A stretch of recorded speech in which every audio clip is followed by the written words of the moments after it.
Hi, good morning. Extending a warm welcome to all of you to my class. Today we are going to have a look at a small poem by James Kirkup entitled No Men Are Foreign. This beautiful poem contains only 20 lines or 5 stanzas, and this poem is important and relevant in the present time and in all times, simply because this poem promotes the idea of a universal brotherhood at a time when we learn to hate others, when we deliberately make walls between us and them. The title of the poem is very suggestive and very meaningful in that it tells us that all people belong to one place, one nation. The poem or the poet exhorts us to demolish, to erase the boundaries and the walls that exist between people, between nations. Now, a very brief description about the poet James Kirkup. His full name is James Falconer Kirkup. Kirkup was born in Durham, England in the year 1918 and he died in 2009. That is, James Kirkup died at the age of 91. Kirkup is an extraordinarily prolific writer in many genres. He is an internationally acclaimed English poet, a playwright, a novelist, a translator of both verse and prose, and he is also an excellent writer of autobiographies. He wrote more than 45 books, which include autobiography, novels, and plays. He published his first book of poetry entitled The Drowned Sailor in the year 1947, and many works, many anthologies, many novels and plays followed it in quick succession without any break. Kirkup's poetry is richly varied in both form and subject. It is characterized by an impressive openness to all the new possibilities. For example, since he spent a few years in Japan, he quite successfully adopted the Japanese poetic form haiku. He wrote quite extensively on Japanese subjects, strikingly so in Paikoden, published in 1997. It is an epic on the bombing of Hiroshima and Nagasaki. Finally, Kirkup's poetry is characterized by simplicity of language, picturesqueness, and universality of themes. And of course, his poetry expresses a humanistic and universal outlook. Now, we can come back to the present poem, No Men Are Foreign. As I told you, this is an important poem as it promotes or encourages the idea of universal brotherhood. The speaker or the poet here says that all the people in the world belong to the same place, belong to one nation. All men are equal. Though people belong to different places, basically all are human beings. As I have already said, this poem is quite relevant in our time because we have many reasons of thinking of other people as different from us. We have many reasons for hating other people.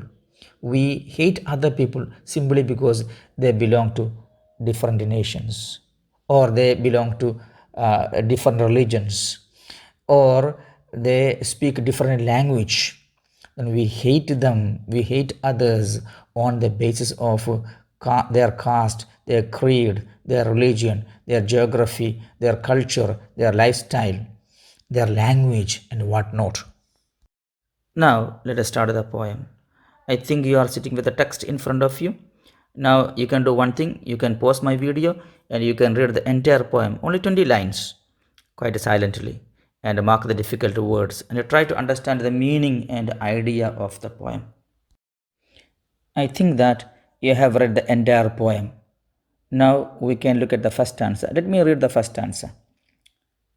Remember, no men are strange, no country is foreign. Beneath all uniforms, a single body breathes like ours. The land our brothers walk upon is earth like this, in which we all shall die. Now look at how the poem begins. It begins with the word remember. Remember, no men are strange, no country is foreign. The poet is addressing all of us, all the readers. He is pointing to the fact that we are on the wrong track. That is why he uses the word remember. He is reminding us. He is reminding us that we should always think that no men are strange and no country is foreign. He says that no one is different from other and all human beings are equal even though we belong to different countries and different cultures. That is, the point here wants to remove the borders, the boundaries of the countries which separates people from one another. Look at the next lines. Beneath all uniforms, a single body breathes like ours. So, under the uniform, when we take off our clothes, we all have the same body, and this body breathes in the same way. The land our brothers walk upon is earth like this, in which we all shall lie. Beautiful lines. The land on which people belong to other nations, other countries, work is similar to ours. No difference at all. Look at the earth. There is only one earth. All people belong to this earth. Then, what happens when we die? After our death, we all will be buried in the same earth. Thus, in the very first stanza itself, the poet proclaims his theme, the value of universal brotherhood. He emphasizes this beautiful idea. Wherever people live, all of them have basic needs. Okay, there is no difference between us and them simply because they belong to other places. Now let us move on to the next stanza, second stanza of the poem. Let me read. They too, aware of sun and air and water, are fed by peaceful harvests, by war's long winter starved. Their hands are ours, and in their lines we read a labor not different from our own. In the second stanza, too, the poet continues his idea of universal brotherhood or unity of all human beings. Here, the poet says that people belong to other nations or other countries have the same sun, air, and water. They are nourished by same elements of nature like air, sun, and water. Like us, they love peace and they hate wars. They are fed by peaceful harvests. That means they enjoy the harvest in peaceful times and they fear starvation caused by long winters of wars. Look at the next two lines. Their hands are ours, and in their lines we read a labor not different from our own. See, their hands are similar to our hands, and they work like we do. It is quite easy for us to understand that our labor is not different from theirs. They work hard as we do.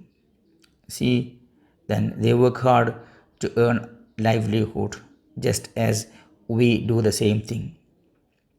So, in terms of everything, in terms of labor, in terms of the sources of nourishment from nature, then all human beings are one and the same. Now we can stop for the time being. We have looked into the first two stanzas of the poem. We can look at the next three stanzas of the poem in the next class. Till then, bye. Have a nice time. Thank you.